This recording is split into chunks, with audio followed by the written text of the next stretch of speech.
여러분 혹시 힘에 의한 평화, peace through strength 라는 말을 들어본 적이 있습니까? 이 아주 많이 사용되는 말 중에 하나인데요. 딱 들으면 어떤 느낌이 드시나요? 평화를 지키기 위해서 힘을 키워야 된다. 또 국력을 강력하게 해야 된다. 군사력을 강하게 해야 된다. 뭐 이런 말이죠. 사실 이 말은 굉장히 그 유서 깊은 말입니다.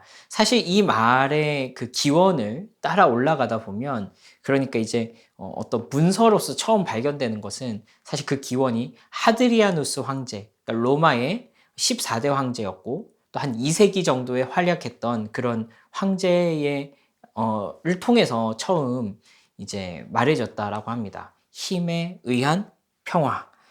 이 하드리아누스 황제는요, 하드리아누스 방벽으로도 유명한데요. 굉장히 이제 군사력을 강력하게 하고, 또 이런 외세로부터의 침략을 막기 위해서 이 하드리아누스 방벽이라는 것을 이렇게 하드리아누스의 벽, 뭐 이런 것을 이제 세웠다고 해요.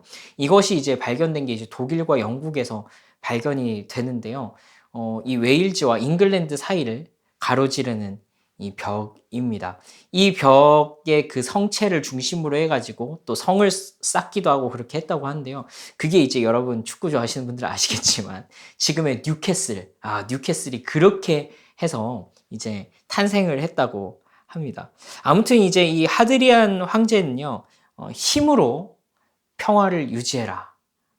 만약에 그것이 실패한다면 겁박을 해서라도, 협박을 해서라도 평화를 유지해라 라는 말로 이제 유명하다고 합니다. 굉장히 강력한 이 군사력을 통해서 자신들이 이제 지배하고 있던 숙주들을 강하게 이렇게 통제하려고 했던 그런 황제였죠. 마치 이런 느낌이죠. 이렇게 막 이렇게 때리려고 하면서, 야, 웃어라. 안 웃으면 죽는다. 기분 좋아해라. 너 기분 좋아야 된다. 멀쩡해라. 티내지 마라. 뭐 이런 느낌이죠. 굉장히 이제 막 힘으로 이렇게 겁박하는 그런 느낌입니다. 저는 이 말을 이제 들으면 좀 그런 생각도 나더라고요. 그 일그러진 우리들의 일그러진 영웅에서 그 반장이 이제 선생님한테는 이렇게 칭찬받잖아요. 야, 반을 어떻게 이렇게 잘, 이렇게 통솔하니? 근데 알고 봤더니 이 반장이 어떻게 합니까? 예, 굉장한 이 무력을 가지고 친구들을 막 억압하고 자기들의 말에 절대 복종시키는 그런 모습을 보이잖아요. 전 좀 그런 게 생각이 났습니다. 사실 이 힘에 의한 평화는요, 2차 세계대전 이후에는 이런 것들이 이제 끊임없는 군비 경쟁으로 나타나기도 했었죠. 서로 핵무기를 보유해야 되고, 힘의 균형을 이뤄야 되고, 이것을 통해서 서로가 서로를 함부로 침범하지 못하게 만드는 이런 힘에 의한 평화를 이루고자 했던 것이 냉전 시대를 관통하는 어떤 이 평화 유지의 방법이었다고 볼 수 있겠죠. 우리나라도 예외는 아니었고요. 그래서 사실 이 김대중 대통령이 이런 힘에 의한 평화의 방식이 아니라 어떤 햇볕 정책을 통해서 이제 호의를 베풀어주는 그런 것을 통해서 평화를 이루고자 했던 것이 사실 어떻게 보면 패러다임 전환이었죠. 그래서 이제 노벨 평화상을 받기도 했고 그랬습니다. 사실 이것은 이제 굉장히 이 어떤 한 세대를 관통하는 중요한 우리에겐 더 와닿는 그런 주제이기도 했습니다. 사실 이 주제가 다시 힘에 의한 평화란 이 말이 다시 등장하기 시작한 것은 제가 알기로는 최근에 이 팔레스타인과 이스라엘 전쟁 때문에 그렇습니다. 왜냐하면 이 이스라엘의 총리인 네타냐후 정부가 추구했던 이 평화 유지의 방법이 바로 이런 힘에 의한 평화였기 때문에 그렇습니다. 강력하게 이 팔레스타인 사람들을 통제함을 통해서 평화를 유지하려고 했다라는 것이죠. 이 팔레스타인 가자 지구를 두르고 있는 굉장히 큰 장벽들을 치고 또 그 안에서 대부분의 사람들이 사실 굉장한 억압을 받고 살고 있었던 것이 사실이거든요. 그런데 이제 이 하마스가 이스라엘을 먼저 침공하게 되면서 사실 이것이 이 평화가 완전히 깨어지게 되었습니다. 그러니까 사실 서방 세계에서도 네타냐후 정부의 이런 힘에 의한 평화라는 것이 과연 진짜 성공할 수 있었느냐. 굉장히 강력한 대공 미사일들을 마련을 하고 이런 미사일 요격 장치들을 준비했음에도 불구하고 그 방공망이 다 뚫려버렸거든요. 그래서 힘에 의한 평화라는 것이 실패해버렸다. 네가 유지하려고 했던 힘에 의한 평화라는 것이 실패해버렸다라는 그런 평가를 받고 있고, 최근에는 사실 이 강력한 우방국이었던 미국조차도 네타냐후 정부에 대해서 너 더 이상 팔레스타인에 대한 가자 지구에 대한 공습을 좀 멈춰야 되는 거 아니냐. 너 잘 생각해야 된다. 나 더 이상 너를 지지할 수 없다라는 성명을 발표하기까지 했었죠. 그렇습니다. 사실 이 팔레스타인에 대한 이 이스라엘의 정책이 이 장벽 안에 사람들을 가둬놓고 강력하게 그들을 통치하는 그런 정책이었다라고 했지 않습니까? 사실 이 하마스가 이스라엘을 폭격한 것, 민간인들을 사살한 것, 이거 어떻게 합리화할 수 있을까요? 절대로 합리화할 수 없죠. 분명히 잘못된 것이고 절대로 옳지 않은 일입니다. 그런데 한편으로는 그 수많은 시간 동안 이스라엘이 팔레스타인을 억압했던 그것이 곪고 곪아서 드디어 터져버렸다. 일어날 수밖에 없었던 일이 일어나고야 말았다라는 평가가 있는 이유도 이런 이유 때문인 것입니다. 그러니까 힘에 의한 평화라는 것이 사실 어쩌면 좀 허상이 아닌가, 이것이 실제로 가능한 일인가라는 이제 얘기를 하는 거죠. 사실 이 힘에 의한 평화라는 것이 힘을 가진 자들 쪽에서는 평화이긴 하지만 힘이 없는, 그러니까 그 힘에 의해서 억눌려져야 하는 사람들에게는 압제이거든요. 사실 우리가 다른 이들로부터 우리 자신을 지키기 위해서 우리 자신도 이제 자기 자신을 지킬 그런 힘을 키워야 되는 것이 사실이죠. 우리 아이들도 그런 독립적인 한 인간들로 자라나야 되겠고요.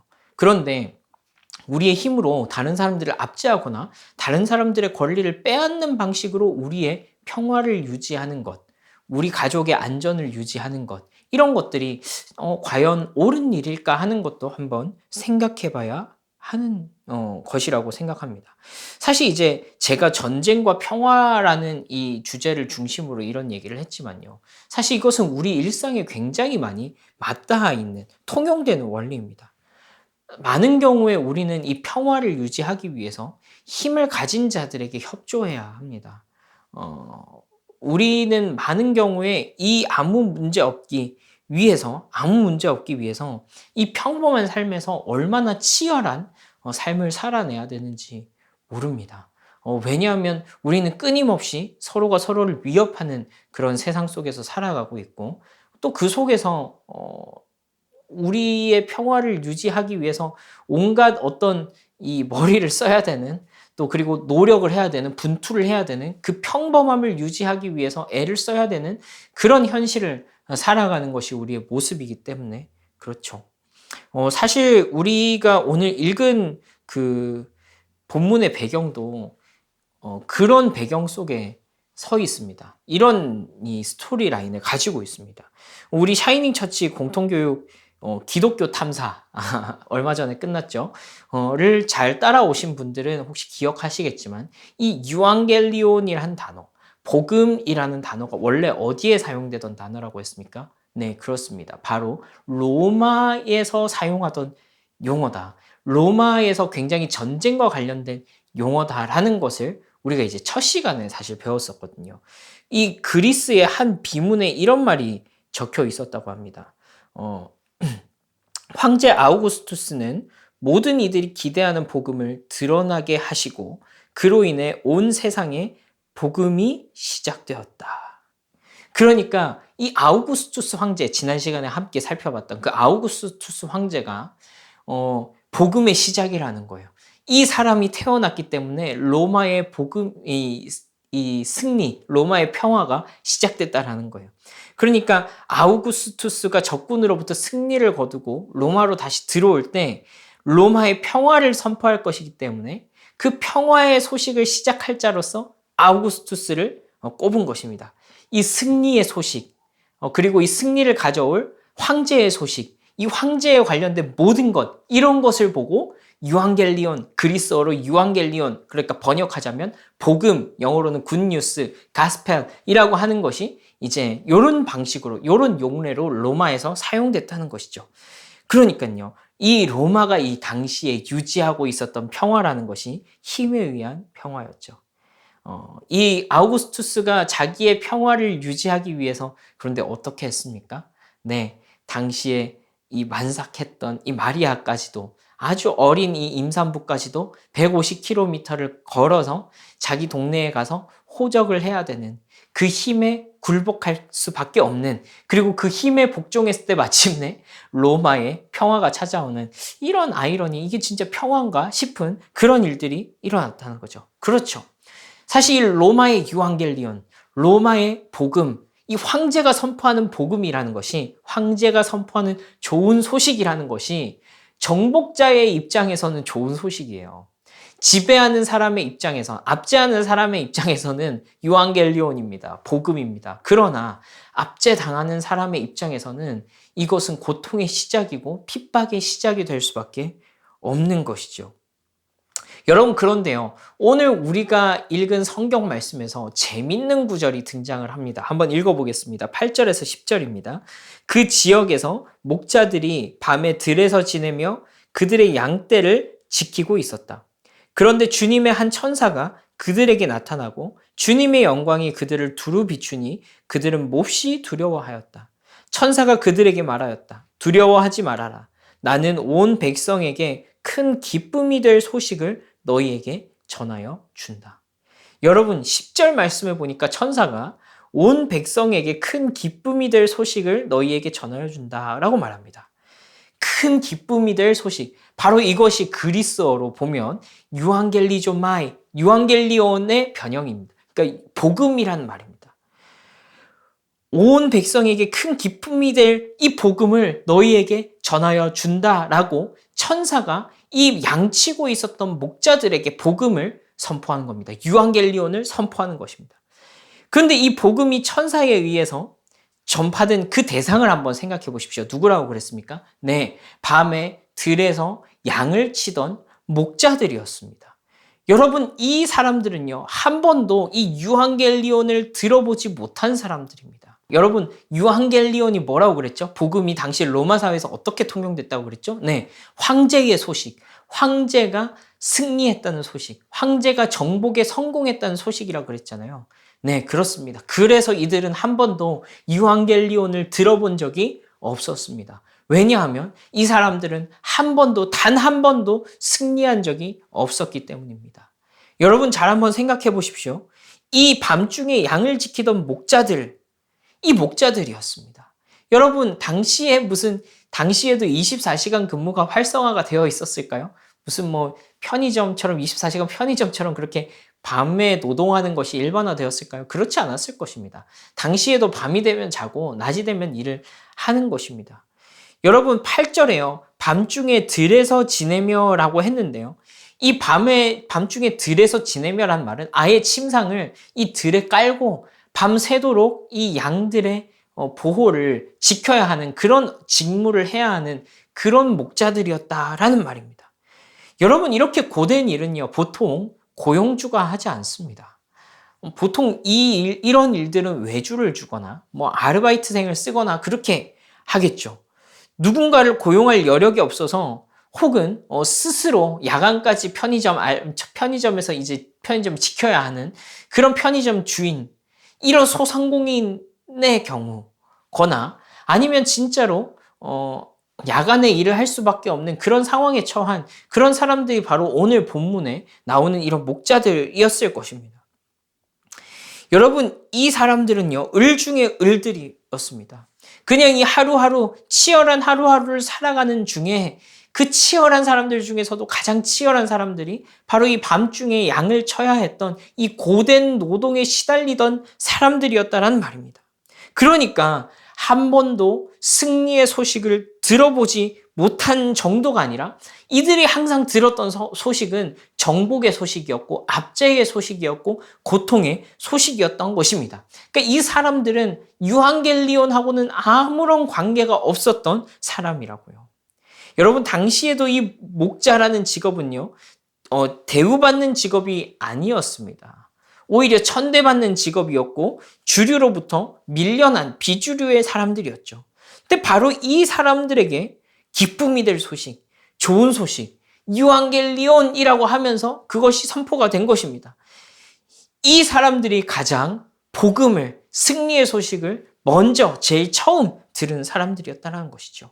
여러분, 아우구스투스로부터 선포되었던 복음은요, 승자에게 가장 먼저, 정복자에게 가장 먼저 선포되었지만 그리스도로부터 선포된 복음은 한 번도 승리해 본 적이 없는, 매일매일을 야간 근무해야 하는, 3교대를 해야 하는, 고된 노동에 시달려야 하는, 이 가족을 부양해야 하며 자신들의 평화를 이루기 위해서 치열한 일상을 살아내야 되는, 승리하고는 거리가 먼 그런 사람들에게 선포된 복음인 것입니다.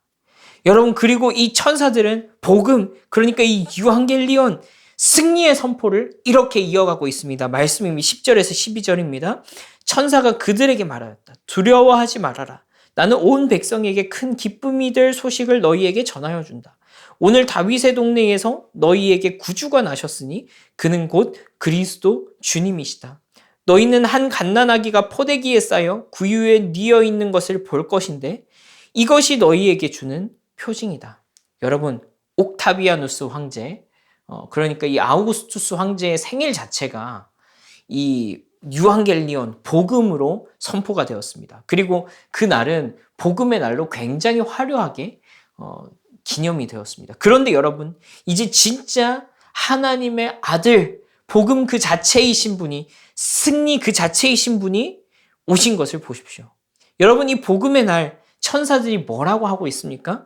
한 갓난아기가 포대기에 쌓여 구유에 뉘어 있는 것을 볼 것이다 라고 말하고 있습니다. 여러분, 이것은요, 당시의 승리를 기록하던 문법과는 너무나도 다른 것이었습니다. 도대체 복음이라는 것이 이 누구를 향해 있고 누구를 위한 것인가 하는 것이 이 첫 번째 유한겔리온, 승리의 소식에서부터 드러나는 것입니다. 여러분, 당시의 문법에 따르면 이것은 화려하게 포장되고 화려한 모습으로 굉장히 찬란하게 이 황제가 탄생했음을 보여줘야 하는데, 이 천사가 굳이 말하는 이 표징이라는 것, 이 표징이라는 것이 무엇입니까? 기껏해야 포대기에 쌓여서 말밥통, 구유에 누여 있는 것이 이 유한겔리온의 상징이라는 것입니다. 이 유한겔리온은 진짜 의미를 드러내고 있다는 것입니다. 네, 이분이 얼마나 겸손하게 오셨고 이 유한겔리온이 누구를 위한 것인가? 압제받던 자들, 가난한 자들, 억압받던 자들, 그 마음이 가난하여 무너진 자들을 위한 것이다 라는 것입니다. 11절 말씀에 오늘 다윗의 동네에서 너희에게 구주가 나셨으니 그는 곧 그리스도 주님이시다. 그렇습니다, 여러분. 이분은 그리스도이십니다.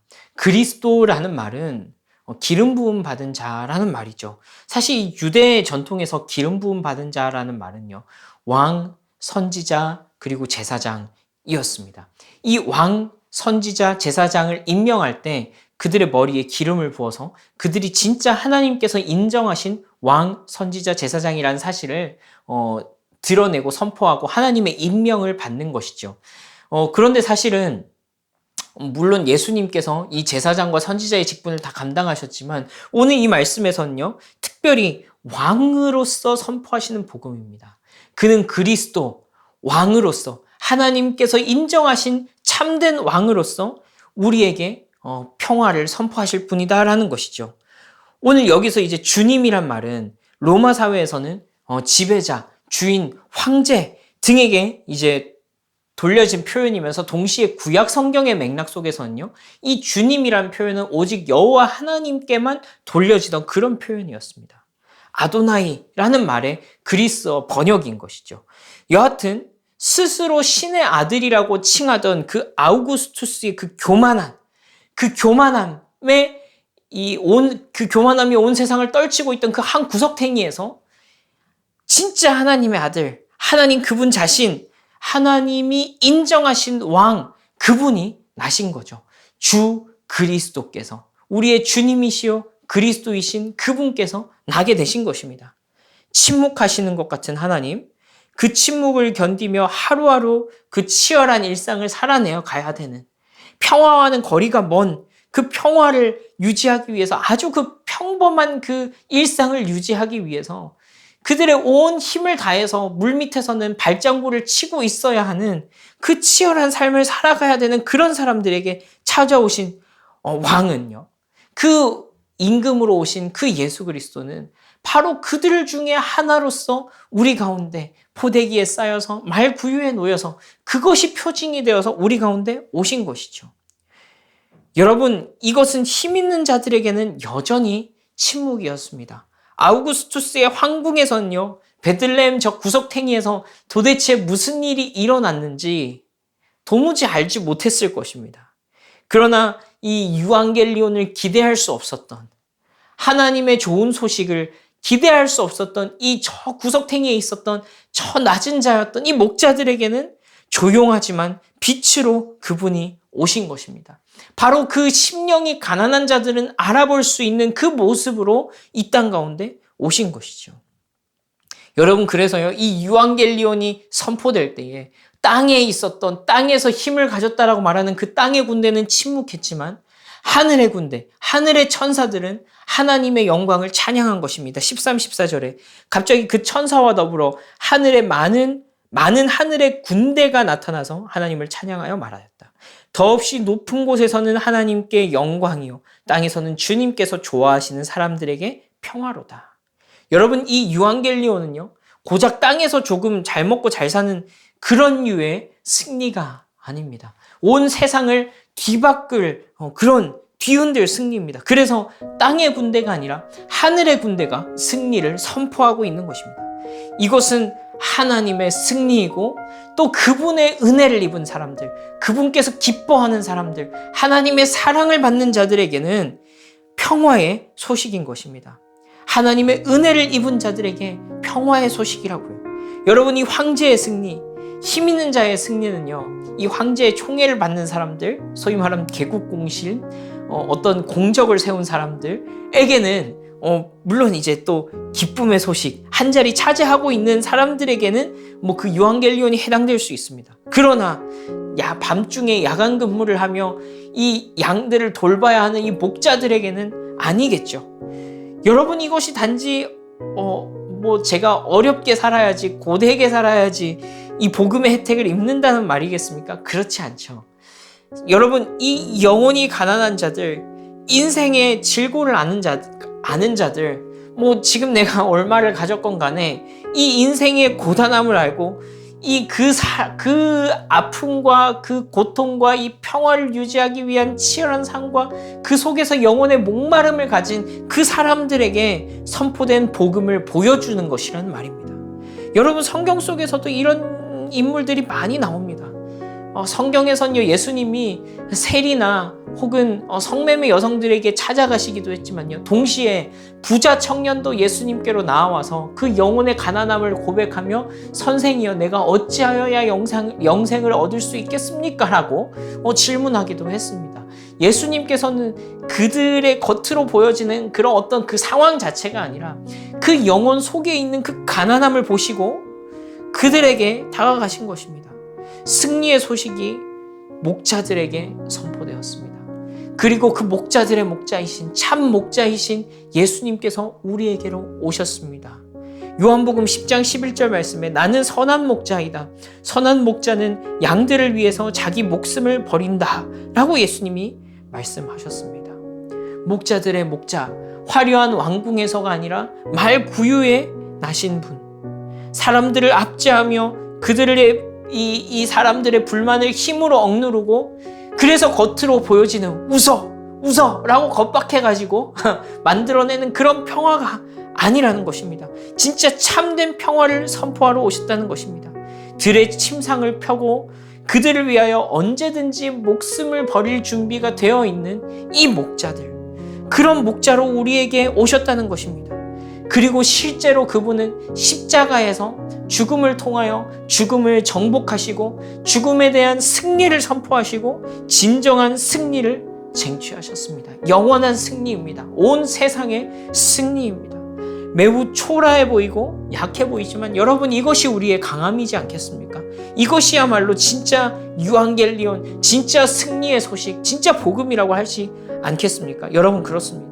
로마의 황제는요, 다른 사람들의 목숨을 취해서 팍스 로마로부터의 평화를 선포했다면 예수님은요, 자기의 목숨을 버려서 복음을, 평화를 선포하실 예정입니다. 진짜 평화, 진짜 승리를 가져다 주실 우리의 왕이십니다.